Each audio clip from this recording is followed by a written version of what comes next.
Salut à toi, espèce de beau gosse. La vidéo que tu t'apprêtes à voir contient énormément de valeur. Donc si tu n'es pas prêt à porter ton attention durant une quarantaine de minutes, une trentaine de minutes à voir, ce sera de ta faute. Parce que tout ce que je vais te donner, ça vaut littéralement de l'or. Dis-toi qu'il y a des personnes qui te le font payer et qui te le feraient payer des milliers d'euros. Je te le donne gratuitement parce que je suis généreux. Donc fais en sorte de bien prendre des notes. C'est ça qui va te permettre d'appliquer. Fais aussi en sorte d'éteindre toutes les notifications afin que tu ne sois pas perturbé, afin que quand tu reçois un message de ta crush, tu te dises pas: oh putain, elle m'a répondu. Non, non, reste vraiment concentré parce que ce que je vais te donner, ça peut changer ta vie. Et ça même, je vais même dire, ça risque de changer ta vie. N'oublie pas d'appliquer, n'oublie pas de passer à l'action, c'est ça qui va te permettre d'ancrer durablement le changement. Après cette brève introduction, j'ai juste envie de te souhaiter un agréable visionnage. Je te fais plein de gros bisous, mec, et on se voit bientôt. Ciao. Messieurs, j'espère que vous allez bien.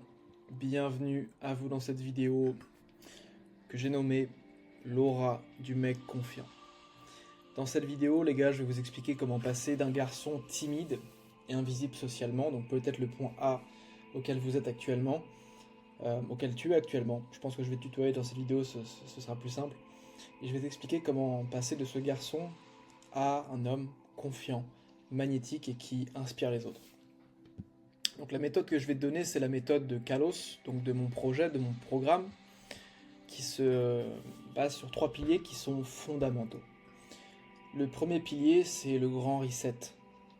Le deuxième, c'est ce que j'ai appelé le passage à l'action. Et le troisième, le renforcement.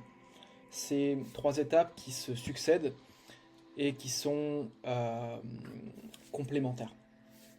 Donc je vais directement vous expliquer en quoi tout ça, ça consiste.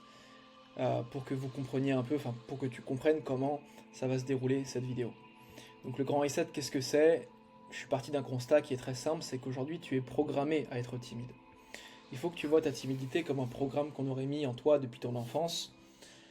On t'a dit des choses, on t'a fait croire des choses, on t'a répété des choses, tes parents t'ont répété des choses, ton entourage, tes proches t'ont répété des choses, et on s'est comporté avec toi d'une certaine façon. Et tout ça, ça forme aujourd'hui le programme. Ta timidité, c'est quoi? Ce sont tes croyances, tes pensées, ton identité, ton comportement, tes réactions, ta physiologie, bref, c'est beaucoup de choses. Et comme tu peux le voir, aujourd'hui, c'est un ensemble de choses qui te programment à être comme tu es aujourd'hui. Conclusion, tu n'es pas timide, tu as juste le mauvais programme. Tu es, tu n'es pas timide, tu es juste Lucas, tu es Antoine, tu es Théo. Si je te dis ça, c'est parce que il faut vraiment que tu comprennes qu'aujourd'hui, tu n'es pas ton stress, tu n'es pas ta timidité, et que tu as là, si tu es comme tu es jusqu'à présent, c'est juste parce que tu as laissé ce programme en autopilote jusqu'à maintenant. Et tu l'as jamais remis en question, tu l'as jamais questionné. Bref, et tu as juste grandi avec ce programme qui s'est formé déjà depuis ton enfance. Et là, aujourd'hui, c'est ce même programme, donc c'est ce même. Tu es contrôlé par ton passé. Si je devais la faire plus court comme ça, c'est comme ça que ça se passe. Donc, notre rôle, mon rôle, à travers cette vidéo, ça va être de retirer ce programme. Donc, déjà d'en prendre conscience, puis d'en ajouter un nouveau qui te correspond, qui est aligné avec qui tu es. Et ça, c'est la partie que j'ai appelée créer ta version 2.0. On va créer ta vision, on va créer ensemble l'homme que tu veux devenir, cet homme sociable, cet homme abondant, cet homme magnétique, charismatique, tout ce que tu veux. Ok? Donc, ça, c'est bon pour la première partie. Pour la deuxième partie, le passage à l'action. Euh, Est-ce que j'ai vraiment besoin de te dire à quoi ça va consister? Le passage à l'action, c'est ce qui va te permettre d'ancrer durablement le changement. J'ai pas envie que cette vidéo soit trop théorique, même si forcément je suis pas avec toi, comment dire, on fait pas ce travail ensemble, donc forcément ce sera théorique, mais dis-toi que le passage à l'action, il faut surtout pas que ce soit théorique, il faut vraiment que ce soit de la pure action. Donc ça c'est une petite situation, que je t'ai mis qui vient de moi. Une petite action vaut mieux qu'une grosse réflexion. La plupart des gens attendent d'être 100% sûr, d'être motivé, d'être confiant avant de passer à l'action, et c'est justement l'inverse qui se passe. C'est justement quand t'es pas prêt, quand tu doutes et que tu as peur, et que tu passes quand même à l'action, que tu crées ce feedback qui s'appelle la confiance en toi. Euh, donc là, je présume que passer à l'action, ça te fait peut-être peur, et justement, c'est pour ça qu'on fait cette étape 1, donc retirer cet ancien programme que tu as pour pouvoir en retirer un autre. Et c'est ça justement, c'est à ça que cette étape 1 va servir, c'est justement à te faciliter le passer à l'action. Comme je t'ai dit, toutes les étapes de Calo se succèdent de manière fluide et naturelle, donc t'as pas besoin de te soucier à qu'est-ce qui va se passer, qu'est-ce qui va, juste suis le flow. Donc ça c'est un petit retour d'un de mes élèves, Antoine, qui, quand je lui ai demandé comment ça se passe socialement, il m'a dit que, que ses interactions sociales étaient tellement naturelles qu'il pensait même pas à me le dire. Donc les interactions sociales sont tellement naturelles que je ne pense même pas à te le dire. Voilà, donc c'est juste pour que tu comprennes à quel point toi aussi tu peux avoir ce genre de résultat si tu passes à l'action. Voilà. Donc ça c'est pour la deuxième partie. Pour la troisième partie, on va faire ce qui s'appelle le renforcement. Le renforcement c'est quoi? Donc c'est la dernière étape, celle qui va nous permettre de consolider vraiment tout ce qu'on aura appris et surtout de prévenir la rechute et consolider l'épreuve. Qu'est-ce que c'est l'épreuve? C'est les éléments constructifs de ta confiance en toi. La confiance en soi, ça marche comme toutes les croyances au monde. Et pour croire quelque chose, il faut des preuves. Alors, les preuves, ça peut être de la merde, ça peut être fondé, ça peut ne pas être fondé, mais le fait est qu'il faut des preuves. Donc pour que tu aies confiance en toi, il faut que tu accumules des preuves, il faut que tu aies justement des éléments constructifs de ta confiance en toi.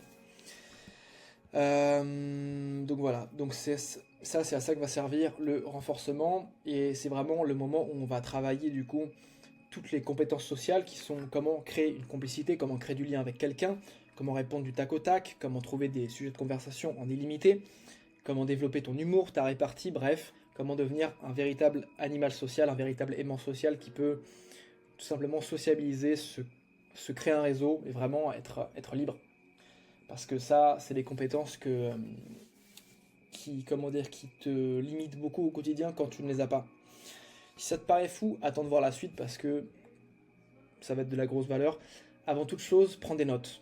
Prends des notes et je veux vraiment faire un petit temps d'arrêt pour te dire, pour souligner l'importance du focus. Prends des notes, éteins toutes les notifications et reste concentré. S'il y a ta crush qui t'envoie un message, je veux que tu dises, ok, là c'est le plus important pour moi, je lui répondrai après. Donc, je te laisse éteindre toutes les notifications de ton téléphone, de tout ce que tu veux, et une fois que c'est bon, on est prêt. Donc, on va directement commencer par le commencement, donc le grand reset. Est-ce que tu t'es déjà dit une de ces phrases? Est-ce que tu t'es déjà dit, j'ai rien d'intéressant à dire, je suis pas intéressant, si je dis ça, ils vont se moquer de moi, si je parle, ils vont pas m'écouter, ils vont m'ignorer, si je fais ça, ils vont me rejeter, elle va me rejeter, ils vont se foutre de moi. Ça, c'est ce qui s'appelle des croyances limitantes. Elles sont le résultat de ton programme, donc comme je te l'ai expliqué au-dessus. Ces croyances, c'est même qui sont responsables aujourd'hui de ton comportement et de ton attitude. Donc peut-être qu'aujourd'hui, quand tu es dans une interaction sociale, quand tu es entouré de gens, quand tu es dans un groupe ou quand tu es en face à face avec quelqu'un, tu as tendance à rester dans le silence, à ne pas réussir à t'exprimer, à bégayer, à avoir une mauvaise articulation, à manquer de structure dans tes idées, à vraiment penser trop. Tu doutes de toi, tu te compares aux autres, tu recherches leur validation. Bref, tu manques de confiance en toi et surtout, tout ça, ça fait que tu te sens différent. Tu sens que tu es un cas spécifique, tu sens que tu es un cas à part. Et je sais ce que ça fait. Moi aussi, je suis passé par là et c'est pas une situation qui est très agréable à vivre, on va dire.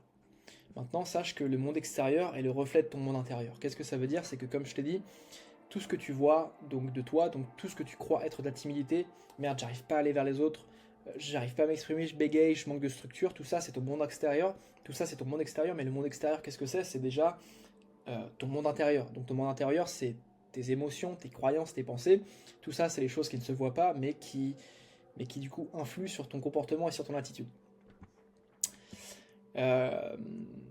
Tout ton être vibre la timidité, le manque de confiance et le doute.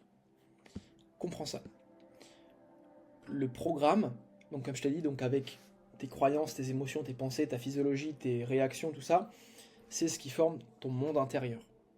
La timidité, c'est juste ton monde extérieur. Et là, je pense que tu comprends que, en fait, le vrai problème aujourd'hui, c'est pas ta timidité, c'est ce que tu as ici.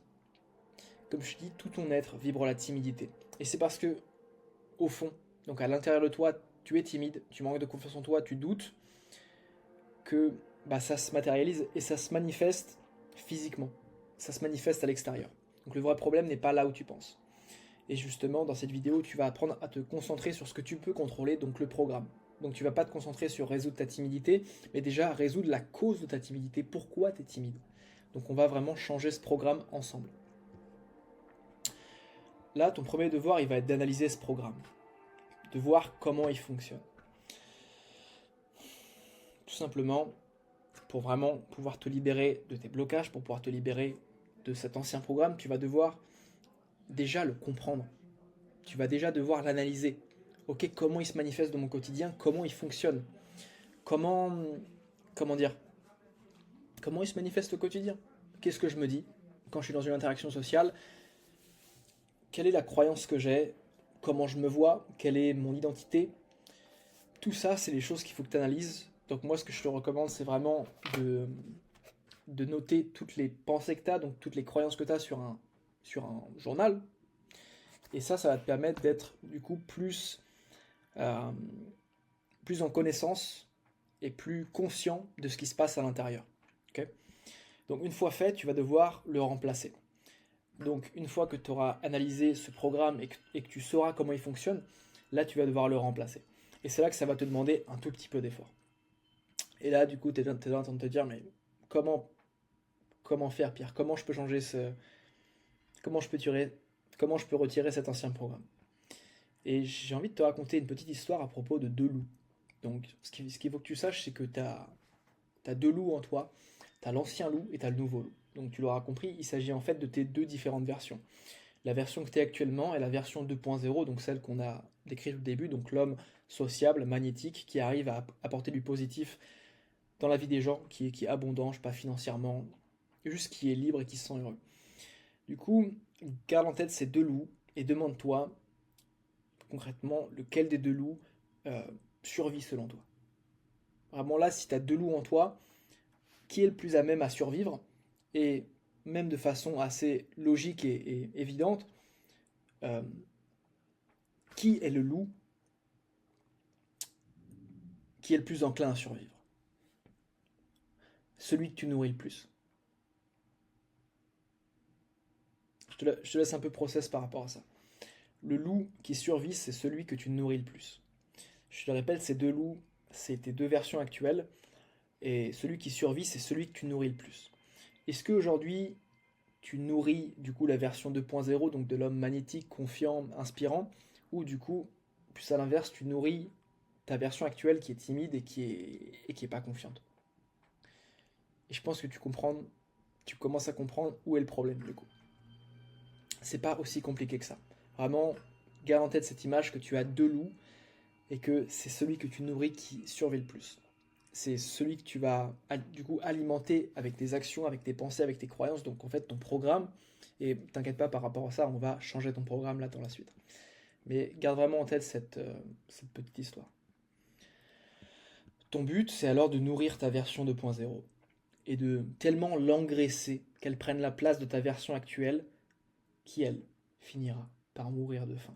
Alors, je sais, c'est pas animal friendly, c'est pas très vegan tout ça, mais c'est la vérité.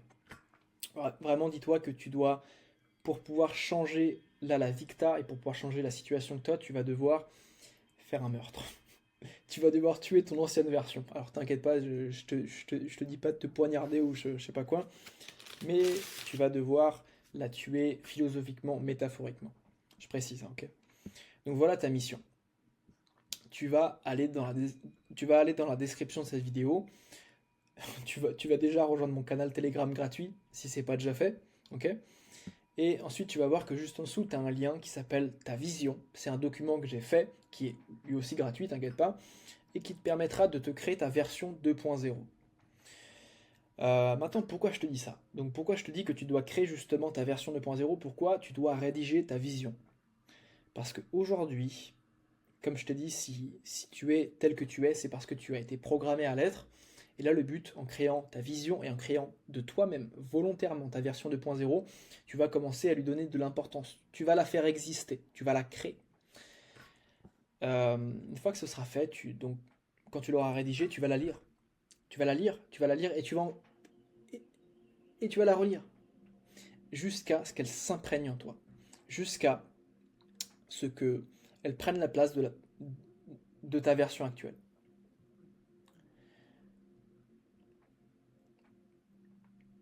Là, je pense que ça fait peut-être quelques années que tu es timide, que bah, tu es comme tu es, que tu n'es pas confiant. Et ce que tu vas faire, ça va être un game changer. Tu vas te montrer à toi-même que tu n'es pas cette personne. Ok, je suis plus le Théo timide, je suis plus le Antoine timide, je suis plus le Lucas timide, je suis autre chose. Et dès le moment où tu vas écrire ta vision et écrire ta version 2.0, tu vas la détailler. Et vraiment, là dans le doc que je t'ai mis, c'est vraiment complet. Tu auras plein de questions pour pouvoir guider ton écriture. Donc, t'en fais pas par rapport à ça. Euh, Et ouais. Maintenant, voilà, ça, c'est les quelques conditions que tu dois remplir pour pouvoir faire en sorte que ta vision se passe bien. Déjà, tu dois l'écrire à la main sur papier, pas sur ordinateur. Tu dois ressentir les émotions. Donc, comment tu te sens quand tu es la personne de tes rêves. Sinon, tu le refais. Ça sert à rien. Et spoiler, tu risques de pleurer. Moi, c'est ce qui m'est arrivé, c'est ce qui est aussi arrivé avec les gens que j'ai coachés. Dès que on fait l'exercice de la vision, les gens se mettent à pleurer. Ils se mettent à pleurer, pourquoi? Parce que tu ressens des émotions que tu n'as pas l'habitude de ressentir. Tu ressens de la gratitude, tu ressens des émotions qui sont en fait élevées. Et tu te sens bien, tu te sens en paix, tu te sens libre, tu te sens joyeux. Et actuellement, comme je te dis, tout ton être vibre la timidité, tu vibres le stress, tu vibres le manque, tu vibres le manque de confiance en toi. Et du coup, tu as des émotions qui sont basses, tu vibres bas. Et le fait que tu vas vibrer haut, ça va te permettre de changer ta réalité, tout simplement. Donc au moment le plus chargé émotionnellement, donc vraiment fais cette vision, ressens vraiment les émotions, sinon refais la vision. Mec, là, tu es en train d'imaginer euh, d'imaginer un meilleur futur pour toi, tu es en train d'imaginer un avenir plus radieux. Si t'as pas les larmes aux yeux, c'est pas normal. Okay, et au moment le plus chargé émotionnellement, donc au moment où tu sentiras vraiment que tu auras les larmes aux yeux et que tu seras putain, mec, mais je veux devenir cette personne, tu ancres ça. Tu ancres ce moment avec une croyance motivante. Donc on a vu croyance limitante, c'est ouais, j'ai rien d'intéressant à se dire, si je dis ça, ils vont se foutre de moi. Et la croyance motivante, c'est justement l'inverse de ça. C'est une croyance qui te motive à passer à l'action. La croyance limitante, c'est celle qui te limite, c'est celle qui t'empêche de passer à l'action. La croyance motivante, c'est celle qui justement va te motiver et va te permettre de vibrer haut. Donc des croyances motivantes, il y en a des milliers. Moi personnellement, la mienne, c'est je suis heureux, je suis confiant, je suis libre, je suis riche.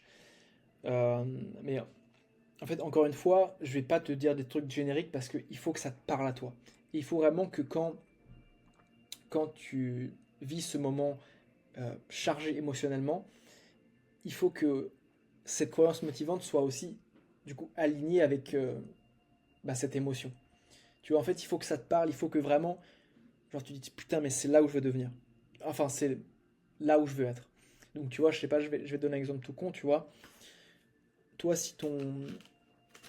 toi, si ton rêve et si ta vision, si ta version 2.0, c'est d'être un mec confiant qui apporte du positif aux gens et, et qui, je sais pas, et qui révolutionne le monde, tu peux très bien dire, genre, une, ta, ta croyance limitante, ça peut très bien être, je suis un révolutionnaire, je suis confiant, j'impacte la vie des gens. En fait, même une petite phrase comme ça peut faire toute la différence dans le sens où si elle est chargée émotionnellement, le simple fait de te répéter cette phrase, ça va te permettre de te rappeler l'émotion et du coup de ressentir la fréquence de la réalité à laquelle tu veux accéder. Je sais pas si ça fait sens, mec, mais dis-toi que euh, tu dois pouvoir ressentir l'émotion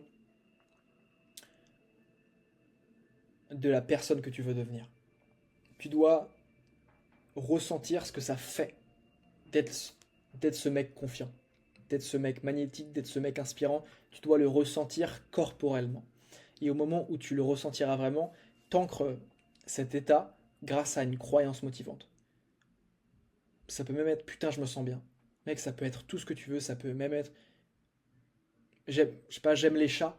En fait, tu t'en branles tant que ça te reconnecte à cette émotion-là. Moi, je veux juste que tu te reconnectes à cette émotion parce que cette émotion, c'est justement celle-là qui va te permettre de changer ta réalité et ta situation.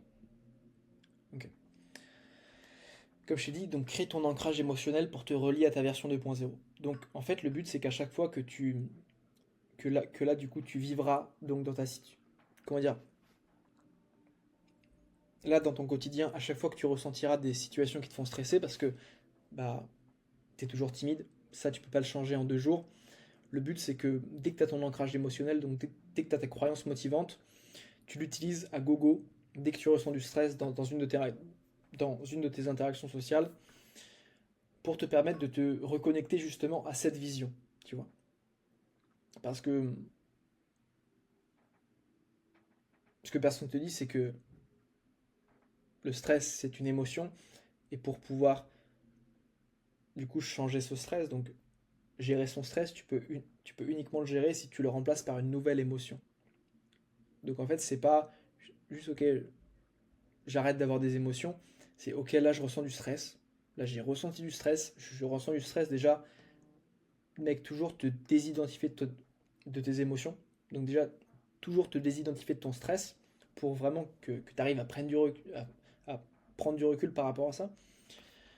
Et ensuite, justement, te répéter cette croyance motivante pour te replonger dans l'état que tu veux atteindre, justement. Ok. N'oublie pas, tu es programmé à être cette version timide depuis des années, donc ça ne te prendra pas 10 minutes pour que tu changes, ok. Ça, mec, il faut pas que tu sois impatient. Juste fais cet effort de réalignement et de reconnexion constant à ta version 2.0 et bah, tu verras qu'au final, cette petite habitude deviendra littéralement ton quotidien, ok. Donc ça, c'est pour la première partie, crée ta vision. C'est vraiment ça qui va te permettre de savoir où tu vas et du coup de faciliter tout le reste.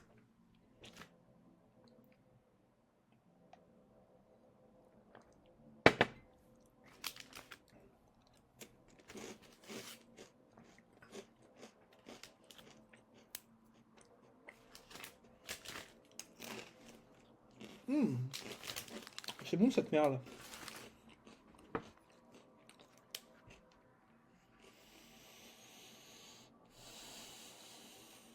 Ouais.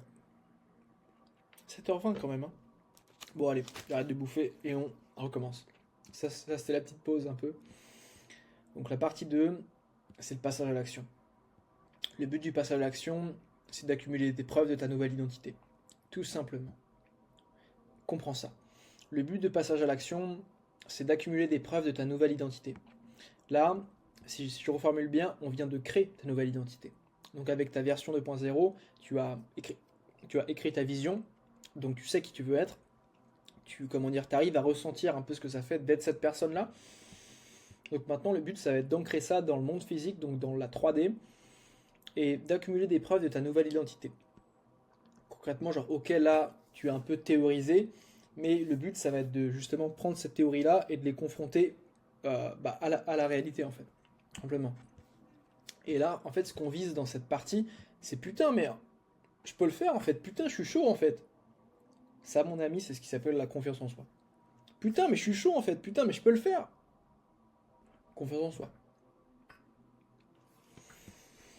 Ok. Là, je vais te montrer mon exercice préféré que j'ai appelé les 3 cercles. Ce qu'il faut savoir, c'est que tu as 3 cercles. Tu as 3 zones. Donc la première, c'est la zone de confort. La troisième, c'est la zone de panique. Et la deuxième, c'est la zone de malaise. Maintenant, ça, c'est encore une citation de moi.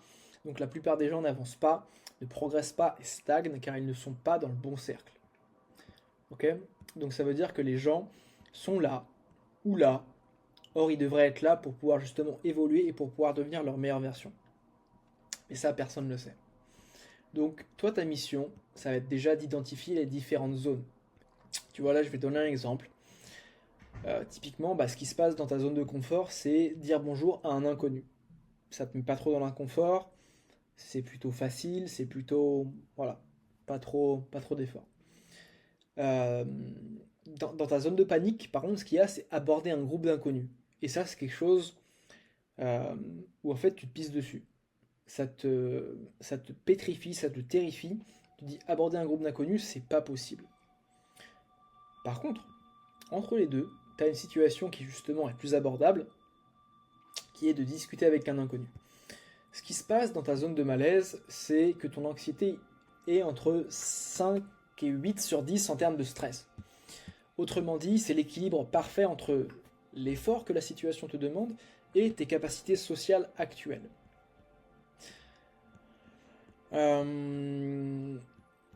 Comprends vraiment que si aujourd'hui tu restes trop dans ta zone de confort, tu ne pourras pas évoluer. En revanche, si tu veux directement te confronter à des situations qui te font trop flipper et qui sont justement dans ta zone de panique, donc à 10 sur 10 en termes de stress, ça va te traumatiser. Le but, c'est vraiment que tu identifies la zone de malaise. Donc la zone de malaise, comment tu l'identifies? Tu identifies une zone entre 5 et 8 sur 10 en termes de stress et d'anxiété. Ça, c'est quelque chose que tu fais du coup par rapport à toi, par rapport à ta situation. Et important, du coup, tu vas devoir te confronter à cette situation, donc entre 5 et 8 sur 10, au quotidien. Tu vas devoir te confronter à cette situation au quotidien. Pourquoi? Je vais te montrer ce tableau, enfin ce graphique. Je le kiffe, ce graphique. Oui. C'est ce qui s'appelle le principe d'habituation. Donc là, tu vois à gauche, sur la courbe des ordonnées, tu as l'anxiété, et sur la courbe des abscisses, tu as la durée. Et là, on a l'intensité de ton anxiété, donc entre 0 et 10. Et ça dit que la première fois que tu vas t'exposer à une situation qui te fait peur, donc là, à ta situation peut-être redoutée, tu vas constater que ton stress, il va augmenter. Donc il ne sera pas à 10, mais il sera entre, je sais pas, du coup 5 et 8. Là, ton stress va augmenter. Mais tu te rends compte que si tu continues de te confronter à ce stress, donc si tu continues de te confronter à cette peur, lors de ta 10e exposition, ton stress n'aura pas augmenté. Qu'est-ce qui se passe? Tu vas tout simplement t'adapter, tu vas te familiariser à ton stress, tu vas t'y habituer. Le principe d'habituation dit que plus tu te confrontes à un stimuli externe, plus tu augmentes ta tolérance à celui-ci. Mais ça marche uniquement avec la durée, du coup, tu vois. Tout dépend de la durée. Et du coup, tu te rends compte que plus tu vas te confronter et t'exposer à la situation qui te fait peur, plus tu vas te rendre compte que lors de la 50e exposition, ton anxiété aura juste redescendu à peut-être 0 ou 1. Alors nous, ce qu'on vise là, c'est vraiment de diviser l'anxiété par deux. Donc faire en sorte que pas de faire en sorte que tu ne stresses plus du tout, mais juste que ça ne te fasse plus rien, que tu sois immunisé à elle. En fait, ça marche comme un vaccin. Je te mets le vaccin Covid, comme ça, là, dans l'épaule, pour que justement, quand tu aies le Covid, tu sois immunisé à lui et que du coup, tu aies les anticorps qui puissent lutter. Donc, la plupart des gens qui te disent ouais, mais si t'es timide, le temps fera les choses. Non. Tu te mets dans ta zone de malaise, tu te mets dans l'inconfort au quotidien, et oui, là, le temps fera les choses. Mais si tu t'attends juste que le temps fasse les choses, et tu peux attendre encore très longtemps parce que ce ne sera pas le cas. Okay, comme je t'ai dit, donc cherche à diviser par deux ton anxiété, et une fois que c'est le cas, change la situation d'exposition. Donc là, tu avais identifié cette situation comme un stress entre 6 et 7 sur 10. Une fois que tu as passé ce stress à 3 ou 4 sur 10, tu changes de situation, donc tu en prends une un peu plus élevée. Vraiment 1% chaque jour. Augmente toujours l'intensité. Ok, donc maintenant, on va pouvoir passer à la dernière étape qui s'appelle le renforcement. Donc au programme, qu'est-ce qu'on va avoir? Premièrement, comment créer une complicité avec quelqu'un, comment créer du lien. Deuxièmement, comment répondre du tac au tac en mode ping-pong aux gens. et avoir des sujets de conversation illimités, et comment développer son humour et sa répartie. J'espère que t'es chaud, mec. On va pouvoir commencer. Donc, comment créer du lien avec quelqu'un? Ce que tu vois à l'écran, c'est l'entonnoir. C'est la pyramide inversée pour pouvoir créer du lien avec quelqu'un. Il y a 3 étapes qu'il faut que tu respectes absolument si tu veux réussir à créer une connexion émotionnelle et du coup créer une complicité avec quelqu'un. Ne pas suivre ces structures, c'est risquer de braquer la personne et de partir sur une mauvaise base. Donc vraiment, fais en sorte de toujours respecter cette structure, d'autant plus si tu es timide et du coup que tu veux faire les choses bien et que tu veux pas du coup braquer ton interlocuteur et que tout simplement tu veux réussir à créer une vraie complicité. Donc là, on a ces 3 phases-là qui sont la première, le small talk, la discussion et la connexion émotionnelle. Donc le small talk, qu'est-ce que c'est? C'est vraiment blablater. C'est vraiment la partie un peu où tu vas briser la glace et ça doit être banal, ça doit être futile, ça doit être peu intéressant. Vraiment, la plupart des gens se disent mais qu'est-ce que je vais bien pouvoir dire à un inconnu? Vraiment, dis tout ce qui te passe par la tête parce que ça doit justement être banal. Si c'est si c'est trop profond, si c'est même trop intéressant, bah en fait ça marchera pas parce que la personne te connaît pas et elle va se dire putain mais qu'est-ce qu'il me raconte lui. Vraiment briser la glace, donc grâce au small talk, c'est dire des choses euh, vraiment de l'actualité, du contexte, de ce qui vient de se passer dans l'environnement. Donc, oh putain, genre là, il y a un pigeon qui vient de, enfin, qui vient de chier ici, tu l'as vu, tu vois? Mec, je vais te donner un exemple tout con. Quand j'ai pris le train. Attends, je vais te raconter une petite anecdote que j'ai eue. Tac. Je vais te raconter une petite anecdote que j'ai eue. Donc disons, ok. Donc là, je vais te raconter la petite anecdote que j'ai eue quand j'ai pris le train. C'est qu'en gros, il y avait une meuf qui lisait un livre devant moi et c'était un livre d'italien ou d'espagnol. Et du coup, moi, j'ai ce que je vais te dire dans la suite, c'est que j'ai activé mon super pouvoir que je vais te détailler du coup durant cette vidéo, qui m'a permis de briser la glace et de créer une complicité avec la personne. Et pour briser la glace, j'ai vraiment juste dit, c'est un livre d'italien ou d'espagnol que tu lis? J'ai pas cherché plus loin. J'ai vraiment juste, je me suis juste demandé, sincèrement, est-ce que c'est de l'italien ou de l'espagnol? Et je lui ai juste posé la question. Donc je te demande pas, comment dire, mec, arrête de penser qu'il faut que tu sois intéressant. Arrête de penser que tu dois dire la chose parfaite ou je sais pas quoi, parce que justement, c'est ça le but du small talk, c'est que tu brises la glace et que tu dises un truc con qui va dériver ensuite vers un truc plus profond et plus intéressant. En plus, le small talk, c'est ça qui donne la bonne première impression. Donc si directement tu parles, enfin t'as l'air tout tendu, t'as l'air tout stressé, bah forcément ça va te donner une mauvaise impression de la personne. Et comme tu sais, first impressions last. La première impression dure. Personnellement, j'utilise le small talk pour jauger la qualité de l'interaction. Et mec, à chaque fois, je me demande, est-ce que cette personne semble intéressante? Et ça, c'est un putain de cheat code que je te donne parce que dès que tu penses ça, tu n'es plus tourné vers l'intérieur, donc tu n'es plus tourné en mode, est-ce que moi je suis intéressant? Est-ce que moi j'ai des choses à dire? Mais vraiment, est-ce que c'est la personne à qui je parle semble intéressante? Tu vas du coup porter ton focus sur quelque chose d'externe et tu le sais très bien que porter ton focus sur quelque chose d'externe, c'est ça qui te permet justement de te débarrasser de ton anxiété. Voilà.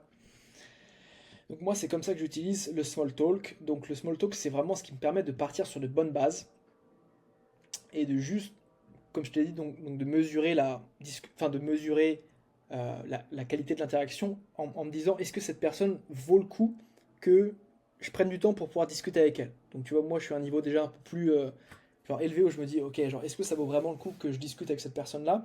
Et c'est même pas de l'arrogance en fait, c'est juste de genre je choisis mes interactions. Comme je choisis mes amis, comme je choisis. euh, ouais, en fait, c'est juste une question de choix, c'est juste une question de genre, qu'est-ce que cette interaction va pouvoir m'apporter? Et si t'es pas intéressant, si je te parle pas, tu vois. Bon, si j'ai vraiment pas le choix, je le fais. Mais dans tous les cas, genre moi, ce qui m'intéresse, c'est justement d'avoir des discussions profondes avec des gens où justement tu te sens bien, tu ressens des bonnes émotions, tu arrives à vraiment connecter avec la... Ah, simplement. Donc pour la discussion, qu'est-ce que c'est? C'est vraiment le moment où tu vas échanger des informations, raconter des anecdotes, parler d'histoires personnelles, mais pas super personnelles et générales. Donc c'est vraiment le moment où tu vas rester un peu dans la surface. Donc vraiment, discussion de surface, c'est tout simplement, bah mec, c'est la discussion comme t'as avec genre un de tes potes qui n'est pas forcément proche, tu vois. Mais attention, tu dois d'abord avoir un intérêt à parler à cette personne. Et c'est justement là que je vais te donner mon super pouvoir qui me permet justement d'avoir des discussions et de pouvoir créer des complicités avec des gens, de pouvoir créer du lien, de pouvoir avoir des discussions profondes et intéressantes. C'est la curiosité. Être curieux, c'est ce qui va te permettre de développer la discussion et de la rendre intéressante. Point.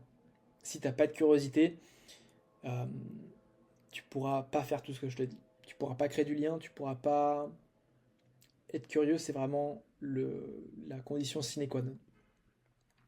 Dans cette phase, ton but, donc dans la phase de discussion, ton but est seulement d'analyser si la personne en face est intéressante.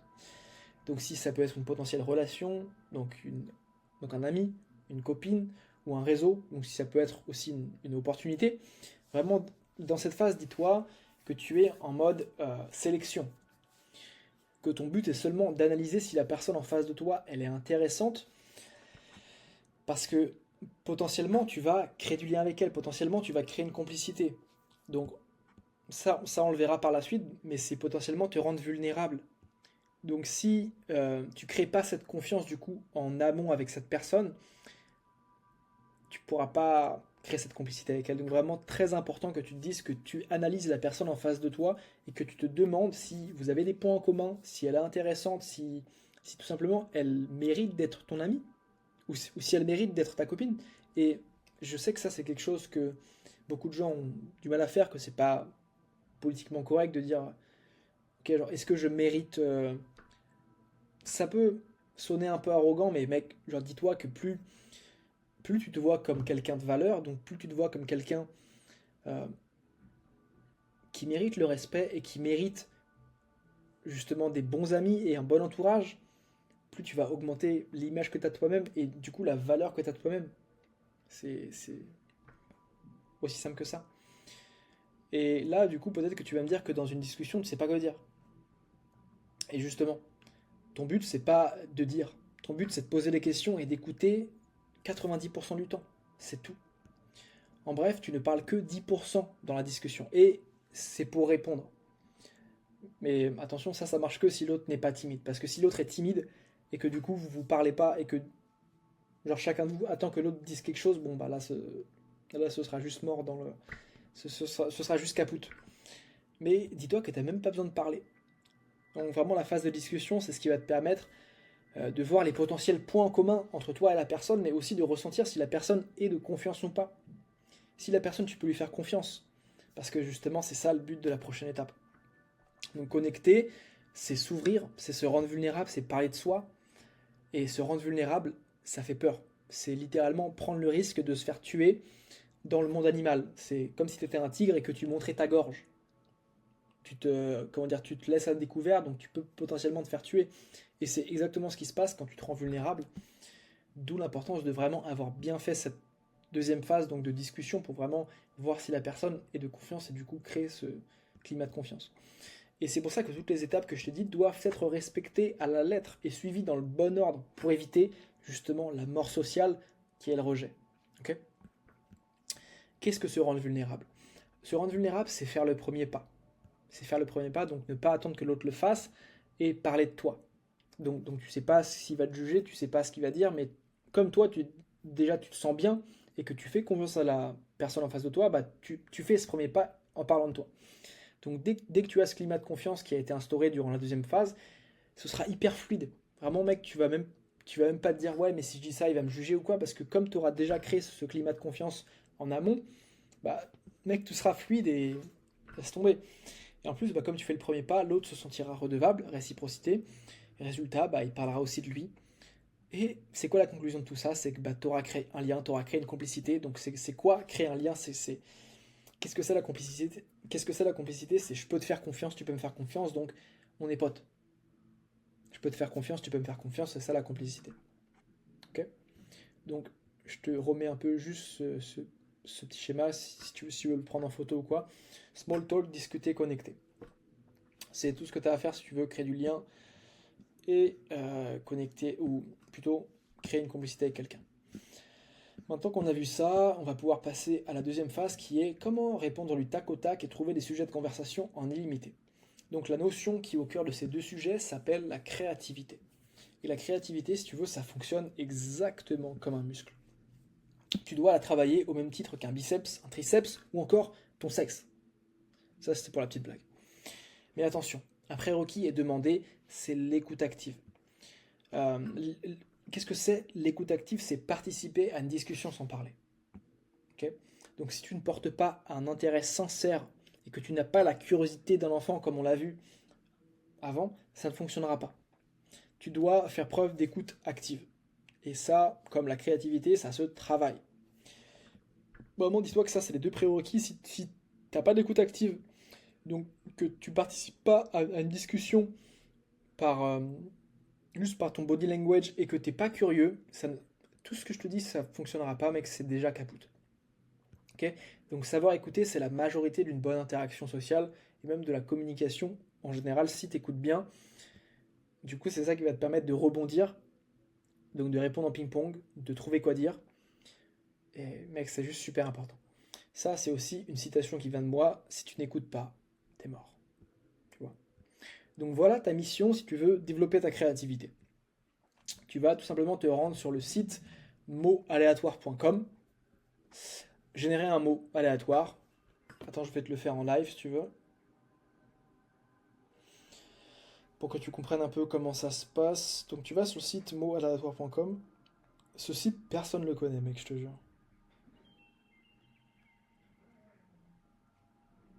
Merde, j'ai des problèmes de connexion. Bon, ce qu'on va faire, c'est qu'on va tout simplement prendre un livre au hasard et du coup, ça fera office du mot aléatoire. Donc là, je vais prendre le mot compliment.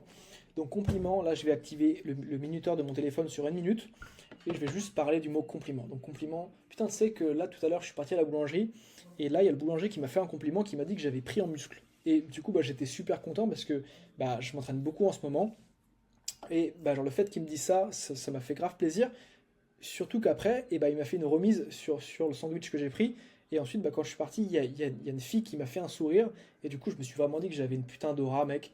Que, mec, genre, j'ai le physique d'un mec confiant, j'ai l'aura d'un mec confiant, j'ai le mindset d'un mec confiant. Je suis juste, euh, je suis juste trop bien, je kiffe ma vie. Enfin bref, je pense que tu as compris un peu comment ça fonctionne. Ton but, c'est vraiment d'improviser à partir de ce mot-là. Donc, de créer une histoire à partir de ce mot. Et ça, il faut que tu le fasses tous les jours. Donc 1 à 3 minutes pendant une semaine. Prescription du docteur Pierre. Ça, ce sont mes ordres. Fais ça, du coup, pendant 1 à 3 minutes par jour pendant une semaine. Et mec, tu verras déjà les résultats, ils seront phénoménaux. Donc ça, c'est pour la semaine 1. Pour la semaine 2, tu vas tout simplement t'entraîner directement avec des personnes que tu croises ou des proches à faire... Oula, qu'est-ce que je t'ai marqué là? Pour la semaine 2, tu vas tout simplement t'entraîner du coup en live et directement avec des personnes que tu croises ou des proches. Et tu vas t'entraîner à faire quoi? Tu vas t'entraîner à faire l'exercice du tiroir. Attends, là je vais me le reformuler. Fais l'exercice du tiroir. Là tu me dis, je vais devoir ranger des meubles, Pierre, je vais devoir ranger les tiroirs. Nine. Voilà ce que c'est un tiroir. Là, s'il y a quelqu'un qui te dit, par exemple, hier je suis allé au cinéma avec ma mère voir Oppenheimer. Ok. Tu as plusieurs tiroirs. Donc qu'est-ce que c'est un tiroir? C'est hier. Cinéma, ma mère et Oppenheimer. Donc en fait, les tiroirs, qu'est-ce que c'est? C'est les mots potentiels sur lesquels tu peux rebondir. Cinéma, ma mère, tout ça, c'est des tiroirs que tu peux justement tirer pour pouvoir trouver des sujets de conversation. Et d'où l'intérêt justement d'avoir déjà fait cet exercice d'improvisation par la suite, enfin avant plutôt, qui va te permettre du coup bah, d'improviser sur des mots aléatoires du coup. Tu arrives à comprendre le lien? Donc tu peux tirer des tiroirs à ta guise et rebondir dessus grâce à l'exercice d'improvisation que tu as fait avant. Donc hier, tu peux tout simplement poser une question. T'as fait quoi d'autre hier? Cinéma, trop cool. C'est quoi ton film préféré? Sur ma mère, tu peux très bien dire est-ce qu'elle a bien aimé le film? Et Oppenheimer, tu penses pas que c'est un fils de pute pour avoir créé la bombe? Tu vois? Tu peux poser plein de questions comme ça. Euh, D'où l'intérêt de justement avoir fait cet exercice d'improvisation avant qui est juste complémentaire avec l'exercice du tiroir. Et moi, je vais te donner mon tips que j'utilise, c'est de sortir de la discussion classique parce que je déteste ça. Donc les discussions en mode ouais, t'es parti voir le film, ah ouais, ça va, c'était bien. Toutes ces discussions, ça me fait tellement chier, je te jure. Vraiment, dis-toi que la créativité, c'est aussi innover. Donc une fois que tu es à l'aise, et tu le seras, parce que là, c'est vraiment la dernière phase, donc le renforcement, c'est vraiment ça qui va te permettre de développer les compétences. Mais avant, comme tu auras passé l'action et comme tu vibreras plus haut, donc comme tu ressentiras euh, ce que ressent du coup ta version 2.0, tu seras à l'aise, tu seras confiant, je me fais vraiment pas de soucis pour toi. Donc comme tu seras à ce niveau d'aisance, tu pourras justement innover, tu pourras tenter. Et c'est justement ça qui va te permettre de développer ta créativité encore plus. Donc on est bon pour répondre du tac au tac et trouver des sujets de conversation. Maintenant on va passer à l'humour. Donc comment développer son humour et sa répartie. Là aussi la créativité est à l'œuvre, mais l'application est légèrement différente, tu vas voir. Est-ce que tu t'es déjà dit, putain mais c'est ça que j'aurais dû dire? Quand tu sors, je sais pas, je sais pas, d'un fight avec quelqu'un ou d'un débat, tu te dis putain mais mec, mais si je lui avais dit ça, oh putain. Et là t'es frustré, tu te dis putain mais merde, mais pourquoi ça me vient après et pas sur le moment? Et justement, là t'es en train de te refaire le film avec toutes les choses que tu aurais pu dire. Si j'avais dit ça, ça aurait été stylé. Si j'avais dit ça, ça lui aurait cloué le bec. Et justement, ces phrases-là qui viennent après coup, note-les. Il faut que tu les notes. Pourquoi? Parce que c'est ça qui va te permettre d'adopter des automatismes de communication. Les automatismes de communication, qu'est-ce que c'est? C'est ce qui s'appelle la répartie. On me dit ça, je dois dire ça. C'est comme en boxe. Si on me tape là, je riposte là. Tu vois, c'est comme là. Attends, là, je vais te donner un petit exemple, mais c'est comme quand quelqu'un te tape sur le flanc gauche, et bah tu sais que toi, tu peux riposter directement avec un uppercut gauche. Parce que lui du coup, si tu as touché ici avec son bras droit, et bah ça veut dire qu'il a découvert ici. Donc toi, tu peux pas comme ça, tu vois. Je te tape là. Si tu me tapes là, je te tape là. Tu vois, c'est exactement pareil. Donc commence à adopter des automatismes de communication. En gros, bah, mec, là je vais te donner directement mon framework, ce que moi j'ai fait pour pouvoir développer ma répartie. C'est que tout simplement tu vas prendre un cahier, tu vas faire 3 colonnes, tu vas diviser ça en trois sections et tu vas faire la première partie. Donc, qu'est-ce qu'on m'a dit? Ta coupe de cheveux est nulle. Ok, donc ça c'est ce que j'ai reçu, ça c'est ce qu'on m'a dit. Moi, qu'est-ce que j'ai répondu? Ah, c'est pas sympa. Qu'est-ce que j'aurais voulu dire? Bon, au moins, j'ai pas une calvitie. Ça, c'est ce qui va te permettre de développer des automatismes de communication et de travailler ta répartie. Alors, je sais que ça peut paraître un peu simpliste comme ça, mais dis-toi que c'est simple, ça l'est. C'est simple. Il suffit juste d'adopter justement des automatismes et des mécanismes de réponse. Et comment tu le fais? Et bah, chez toi en amont. C'est de la préparation, mec. Et plus tu seras préparé, justement, plus tu seras confiant.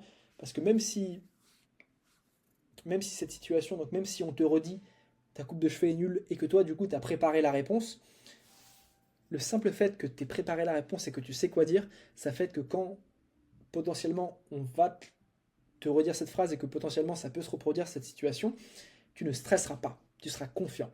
Et c'est justement cette confiance-là qui va te permettre de répondre.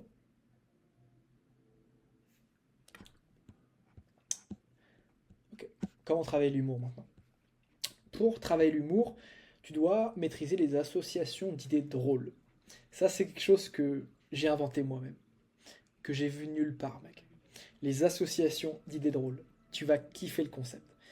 Tu vas prendre un mot aléatoire, encore une fois, donc que tu trouves soit sur le site que je t'ai donné, soit sur un livre au hasard, une feuille de papier, un stylo. Et à partir de ce mot aléatoire, tu vas inventer des situations drôles à partir de ce mot. Comment ça se passe? Je vais te faire un exemple. On va prendre le mot poule, et là pour te montrer que du coup, rien n'est scénarisé et que tout est fait live, mec. On va inventer des situations à partir du mot poule. Ok. Donc à partir du mot poule, qu'est-ce qu'on peut inventer de drôle? Vraiment, toi aussi, là, chez toi, pose-toi la question, imagine des situations à partir du mot poule, qu'est-ce qui pourrait te faire rire? Moi, tu vois, typiquement, là, je pense à... là, ce qui pourrait être marrant par rapport à une poule, c'est de remettre les œufs dans la poule. Là, si quelqu'un te dit, ouais, ce matin, j'ai mangé des œufs, je sais pas, toi, tu peux très bien dire, bah, genre, moi, j'ai remis les œufs dans la poule.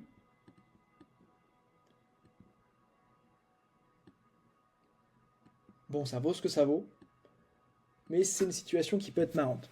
Dans le sens où bah, c'est absurde, c'est comme ça paraît fou, du coup, il y a ce petit effet du coup d'incohérence qui fait que ça va susciter le rire chez les autres, ou du moins le what the fuck, tu vois, la confusion. Donc, remettre les œufs dans la poule, qu'est-ce qu'on peut inventer de drôle à partir de poule? Une poule qui fait du développé couché. Tu vois, typiquement, mec. Hein. Alors, vraiment, là, je te demande pas d'être Gad Elmaleh. Hein. Mais juste, genre, d'inventer et de faire travailler ce muscle de la créativité, où tu te demandes, ok, genre, qu'est-ce qui peut être marrant à partir de ça? Donc, en fait, genre, là on a tous nos propres, comment dire, nos propres références, nos propres, du coup, sujets qui nous font rire. Donc, en vrai, genre, peut-être que moi, ce qui me fait rire, moi, c'est pas ce qui te fait rire toi. Euh, mais fais-le selon toi, ta conception de la chose, tu vois. Donc on va juste en faire une autre. Donc une poule qui chante la Marseillaise. Ok. Et une poule qui mesure son pouls. Bon, ça c'est marrant en vrai, tu vois. Et c'est comme ça que tu travailles du coup ton humour. Comme je te dis encore une fois, ça part de la créativité. La créativité, c'est un muscle qui se travaille et qui se prépare. Donc, fais cette, euh, fais cette, simplement, prends ces petites habitudes-là. 10 à, avec 10 à 15 minutes dans ton quotidien, même pas. Là, si tu fais tout ce que je te dis, donc si tu t'entraînes justement à faire le truc du mot aléatoire, si tu t'entraînes à faire ça, et ça aussi, du coup, donc faire ce. Vraiment, que ça te prend pas beaucoup de temps. Et c'est vraiment rentable. Dis-toi que justement, là tu es en train de préparer euh, ta version 2.0. Et même si ça te prend 15-20 minutes, mec, qu'est-ce que ça vaut comparé à la personne que tu veux devenir, toi? Donc, voilà pour cette vidéo, mec. Si tu veux que je t'accompagne pour développer une aura de mec confiant, un physique de mec confiant et un mindset de mec confiant, rejoins le projet Kalos. Tu sauras où me trouver. J'espère que tu as kiffé cette vidéo. C'était assez complet, honnêtement. J'espère que tu as pris des notes et que tu, tu vas appliquer, mec. Je te souhaite une bonne journée.